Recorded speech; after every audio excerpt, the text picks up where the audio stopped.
છો crime reporters TV news હવે છે અગત્યના સમાચાર શિક્ષણ જગતને અચમચાવી દે તેવું એક મોટું કૌભાંડ સુરતમાં પૂર્વ ડીઈઓની બોગસ સહીઓથી 25 થી વધુ શાળાઓના દસ્તાવેજોમાં છેડાની આશંકા સુરતમાં પૂર્વ જિલ્લા શિક્ષણ અધિકારીની બોગસ સહીઓનો ઉપયોગ કરીને 25 થી વધુ શાળાઓના દસ્તાવેજોમાં ફેરફાર કરવામાં આવ્યો હોવાની આશંકા છે।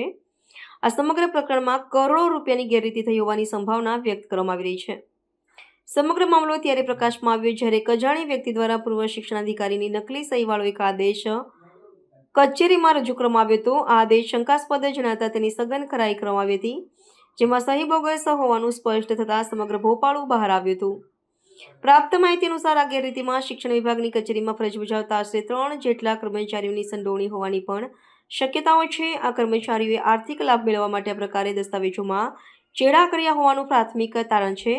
વર્તમાન જિલ્લા શિક્ષણાધિકારી દ્વારા સમગ્ર મામલે તપાસ શરૂ કરવામાં આવી છે અને દોષિતો સામે કડક કાયદેસરની કાર્યવાહી કરવામાં આવશે તેવી ખાતરી આપવામાં આવી છે।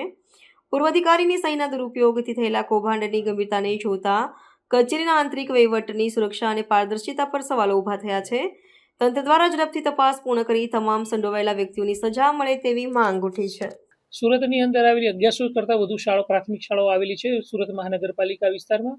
આ પૈકી ઘણી બધી શાળાઓ વર્ષો પહેલાં શરૂ થઈ હોય અને જે શાળાઓ વિદ્યાર્થીની સંખ્યાના અભાવે બંધ થઈ ગઈ હોય તેવું પણ જાણવા મળ્યું છે। આ બધી શાળાઓને ધ્યાનમાં લઈ 20 થી 25થી ઓછી સંખ્યા હોય એ બધી શાળાઓની પૂર્ણ ચકાસણી કરાવરાવી છે। આના આધારે 21 શાળાઓની માન્યતા રદ કરવા માટે માનનીય નિયામક શ્રી પ્રાથમિક શિક્ષણ નિયામક કચેરીને અહેવાલ મોકલી આપવામાં આવ્યો છે। તમામ શાળાઓની ફાઇલો પણ મોકલી આપવામાં આવી છે અને ટૂંક સમયમાં હિયરિંગ થઈ નવા સત્રથી આ શાળાઓ સંપૂર્ણ રીતે બંધ થઈ જશે। આ ઉપરાંત બીજી 50 જેટલી શાળાઓ જે છે તેની ટીમ દ્વારા જે માન્યતા રદ કરવા માટેની 5 સભ્યોની કમિટી હોય કમિટી દ્વારા તપાસ થઈ ચૂકી છે, તેના રિપોર્ટ પણ આવી ચૂક્યા છે। એના આધાર પર તમામ શાળાઓના હિયરિંગ શરૂ છે। આ શાળાઓના એકવાર હિયરિંગ લાસ્ટ તક આપવી જોઈએ, એ તક આપ્યા બાદ આ શાળાઓની માન્યતા રદ કરવા માટે અથવા તો શરૂ રાખવા માટેની કાર્યવાહી જે છે એ માનનીય નિયામકશ્રીને મોકલી આપવામાં આવશે। આ ઉપરાંત એવું પણ જાણવા મળ્યું, આ શાળાઓની ચકાસણી કરતા એવું પણ જાણવા મળ્યું છે કે શાળાઓ દ્વારા જે શાળાઓ બંધ થઈ ગઈ હોય એને પુનર્જીવિત કરવાની અથવા તો જે માન્યતા ન હોય એ ખોટા આધારો ઊભા કરી અને માન્યતા લેવા માટેની કાર્યવાહી કરી હોય તેવું પણ જાણવા મળ્યું છે। તો આ બાબતની તપાસ માટે 8 સભ્યોની ટીમ બનાવવામાં આવી છે, ગંભીરતાપૂર્વક ચકાસણી કરી રહી છે। આ તમામ શાળાઓની વિરુદ્ધમાં ગંભીર કાર્યવાહી કરવામાં આવશે, ફોજદારી કાર્યવાહી કરવામાં આવશે, કોઈ પણ વ્યક્તિને છોડવામાં આવશે નહીં।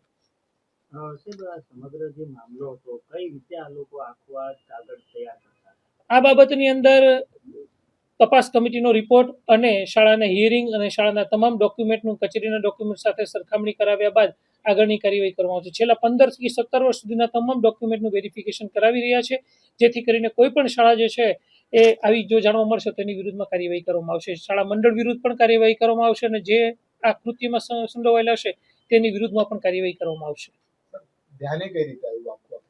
આ શાળાઓ જે છે એ મારા ઇન્સ્પેક્ટર દ્વારા ગોડાદરા, ડિંડોલી, ઉધના વિસ્તાર કે જે વિસ્તાર પછી પૂણા ગામ છે, વરાછા વિસ્તારની અંદર જે શાળાઓ શરૂ છે કે જેની અંદર માન્યતા બાબતે અથવા તો ભૌતિક સુવિધાની ચકાસણી ભૌતિક સુવિધા ઓછી જોવા મળે છે અને શાળાઓના વાર્ષિક નિરીક્ષણ બાબતે ચકાસણી કરતા બાબત ધ્યાનમાં આવતા આ બાબતની ગંભીરતાપૂર્વક કાર્યવાહી થઈ રહી છે।